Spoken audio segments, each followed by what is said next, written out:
Connaissante pour les grands serviteurs de l'État, ce matin, le président de la transition a décoré une vingtaine de personnalités des distinctions du grade d'officier au Grand Croix de l'Ordre national. La cérémonie solennelle a réuni dans la salle des banquets à Koulouba les autorités de la transition et plusieurs autres invités de marque. Le point avec Mamari Kone. Général de brigade Amadou Sakafourou Gueye. Au nom de la République du Mali, nous vous élevons à la dignité du Grand Croix de l'Ordre national du Mali. Après le travail bien fait, c'est la récompense, dit-on souvent. Cette cérémonie de décoration commence par l'élévation du grand chancelier des ordres nationaux à la dignité de Grand Croix de l'Ordre national du Mali, une première. Le président de la transition répare ainsi une injustice. Permettez-moi de me tourner vers le président de la transition, chef de l'État, grand maître des ordres nationaux du Mali, afin de le remercier avec toute la déférence qui y sied pour l'inestimable geste qu'il a eu à mon endroit en m'élevant à la dignité de Grand Croix de l'Ordre national du Mali. Excellence, Monsieur le Président, je vous adresse ici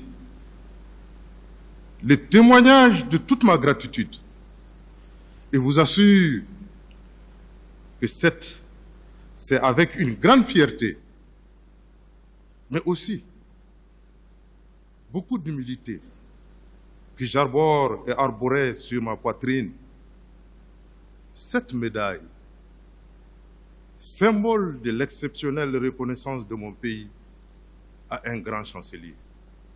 Ils sont présidents d'institutions, ministres, membres du CNT, officiers supérieurs des femmes en service ou à la retraite, opérateurs économiques, dirigeants sportifs et sportifs, et ils ont en commun l'amour de servir ce pays avec dévouement.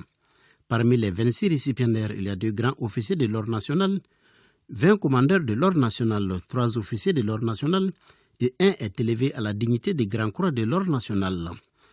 Cette traditionnelle cérémonie qui nous réunit ici revêt une importance particulière pour la nation malienne, pour les hommes et les femmes qui bientôt recevront le symbole de la reconnaissance de leur amour pour la patrie, de leur esprit de sacrifice, de leur attachement aux valeurs qui ont façonné nos glorieux ancêtres, dont ils sont aujourd'hui les fiers descendants.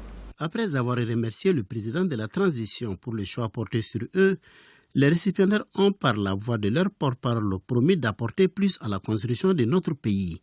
Saluer encore une fois le président de la transition qui nous a tous honorés par ces distinctions honorifiques, allant de la distinction d'officier de l'Ordre national à commandeur de l'Ordre national et à grand officier de l'Ordre national.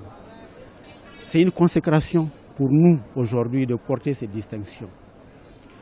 Ces distinctions nous appellent aussi à redoubler l'effort, à faire plus qu'avant.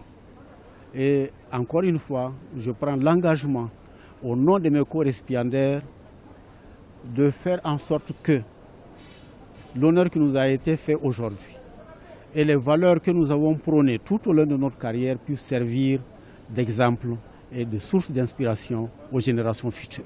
Ces récipiendaires sont désormais des icônes et doivent servir à ce titre d'exemple pour les générations futures.